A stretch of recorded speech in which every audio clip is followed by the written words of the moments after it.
દ્વારકાથી મહત્વપૂર્ણ સમાચાર ખંભાળિયામાં રસ્તા પર ગટરના પાણી ફરી વળ્યા છે। જોધપુર નાકાથી નગર નાકા સુધીના માર્ગ પર ગંદકી, મુખ્ય રસ્તા પર પાણી ભરાતા સ્થાનિકોને હાલાકી થઈ રહી છે। દુકાનદારો ગંદકી વચ્ચે વેપાર કરવા મજબૂર બન્યા છે। નવરાત્રી દરમિયાન રસ્તા પર ગંદકી ફેલાતા લોકોમાં રોષ જોવા મળી રહ્યો છે। પાલિકાની બેદરકારીના કારણે સ્થાનિકોને મુશ્કેલીનો સામનો પણ કરવો પડી રહ્યો છે। તો પાલિકાની બેદરકારીના કારણે લોકોને પારાવાર મુશ્કેલીનો સામનો કરવો પડી રહ્યો છે। મુખ્ય માર્ગ પર ગંદકીનું સામ્રાજ્ય છે તે છવાયું છે।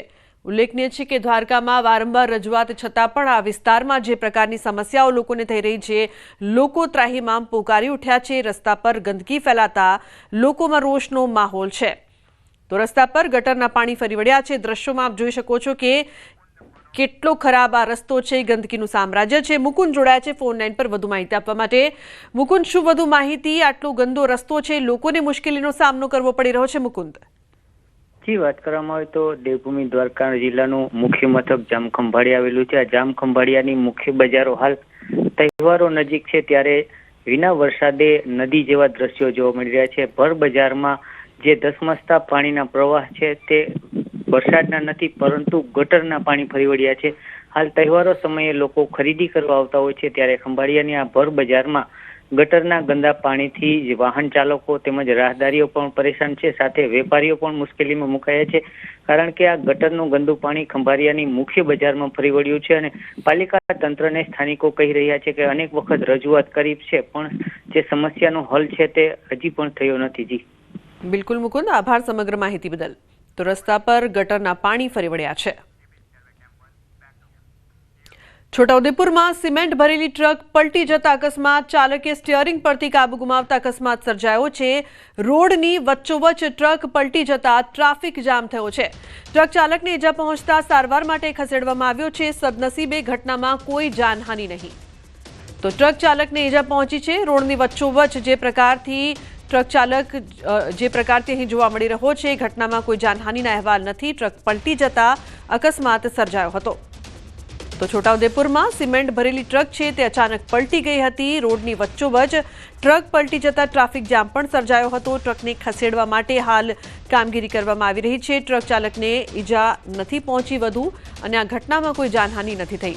ઉલ્લેખનીય છે કે ટ્રક ચાલકને હોસ્પિટલ ખસેડવામાં આવ્યા છે વધુ સારવાર માટે। તો છોટાઉદેપુરમાં અકસ્માતની ઘટના।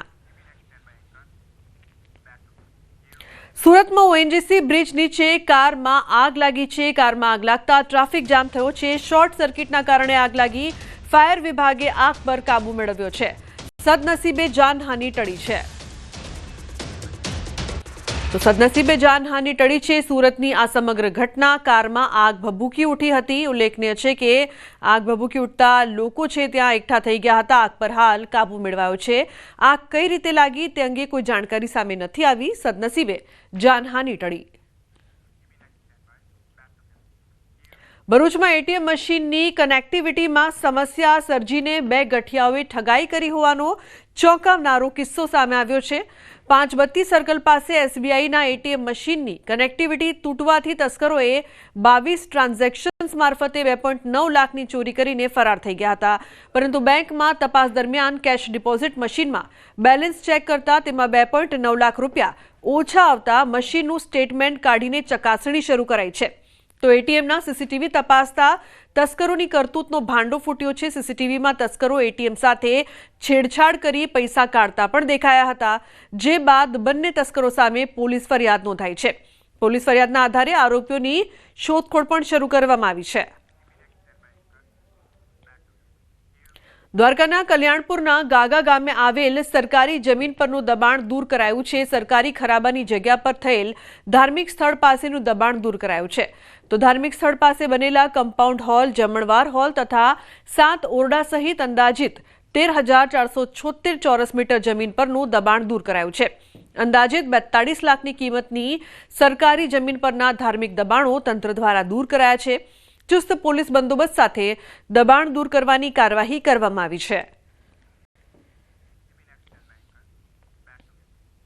બોટાદ શહેરના મુખ્ય પ્રવેશ દ્વાર બરવાડા સાળંગપુર રોડ પર આવેલ રેલવે અંડરબ્રિજમાં કાયમી પાણી ભરાવાનો પ્રશ્ન રહે છે।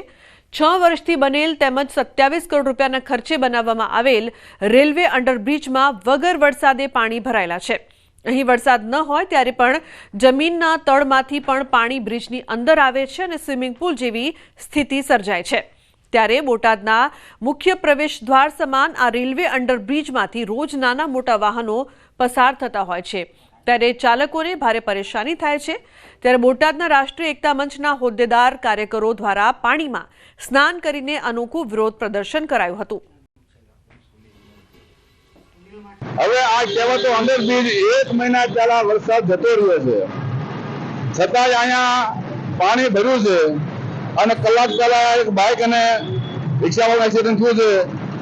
આ ભ્રષ્ટાચારી નેતાઓ, ભ્રષ્ટાચારી અધિકારીઓ અને બુદ્ધિ વગરના એન્જિનિયરોનું આ જીવતું જાગતું નજારું તમને દેખાય છે। નર્મદામાં ગુજરાત પેટર્નની બેઠકને લઈને ચૈતર વસાવાએ કર્યો આક્ષેપ, કહ્યું અમે આપેલા વિકાસના કામો કાઢી નાખવામાં આવ્યા છે।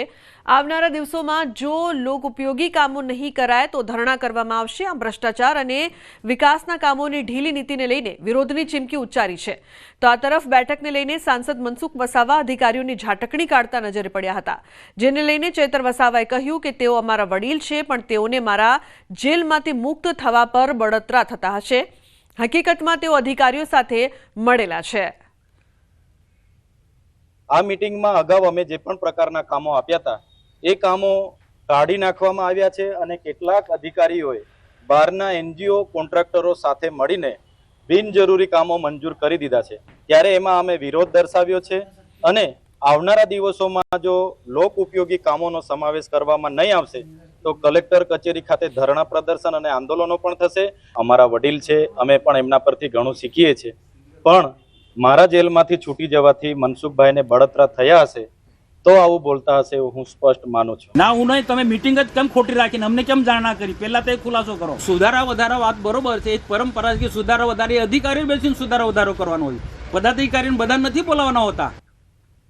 સુરતના ઉધનાથી ઓરિસ્સાના બ્રહ્મપુર સુધી દોડશે અમૃત ભારત ટ્રેન। દરરોજ સવારે 7:10 કલાકે ઉધના સ્ટેશનથી બ્રહ્મપુર માટે ઉપડશે ટ્રેન। ઓરિસ્સા સુધી સીધી ટ્રેન ન હોવાથી હાલાકી પડતી હતી, જેનો હવે અંત આવ્યો છે। પીએમ મોદીએ અમૃત ભારત ટ્રેનને વર્ચ્યુઅલી લીલી ઝંડી બતાવી છે। આ દરમિયાન લોકાર્પણ કાર્યક્રમમાં રેલ મંત્રી અશ્વિની વૈષ્ણવે હાજરી આપી છે। તો રેલવે મંત્રી પણ હાજર રહ્યા હતા। ઉધનાથી ઓરિસ્સાના બ્રહ્મપુર સુધી ટ્રેન છે તે દોડશે। ઉલ્લેખનીય છે કે આ કાર્યક્રમમાં રેલ મંત્રી અશ્વિની વૈષ્ણવે પણ હાજરી આપી હતી। તો લોકાર્પણનો આ કાર્યક્રમ પીએમ મોદી અમૃત ભારત ટ્રેને વર્ચ્યુઅલી લીલી ઝંડી બતાવી। અમેરિકા દ્વારા ભારતીય દવાઓ પર લગાવવામાં આવેલા ટેરિફ મામલે કેમિસ્ટ એસોસિએશનના પ્રમુખનું મોટું નિવેદન સામે આવ્યું છે। ભારતની 75% દવાઓ અમેરિકામાં એક્સપોર્ટ કરવામાં આવે છે, જે પૈકી ગુજરાતમાંથી કુલ 40% દવાઓ એક્સપોર્ટ કરવામાં આવે છે। ટેરિફના કારણે અમેરિકામાં ભારતીય દવાઓ મોંઘી થશે। ભાવ વધારાના કારણે અમેરિકામાં ભારતીય દવાના વેચાણ પર માઠી અસર પણ પડશે। જોવા જાવ તો હિન્દુસ્તાનમાં જે આખા વર્લ્ડમાં જે એક્સપોર્ટ થાય છે 70% એક્સપોર્ટ લગભગ હિન્દુસ્તાનમાંથી દવાઓ આખા વર્લ્ડમાં 115થી વધુ કન્ટ્રીઓમાં દવા એક્સપોર્ટ થાય છે।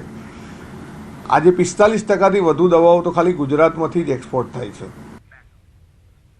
નવરાત્રિમાં વરસાદને લઈને સૌથી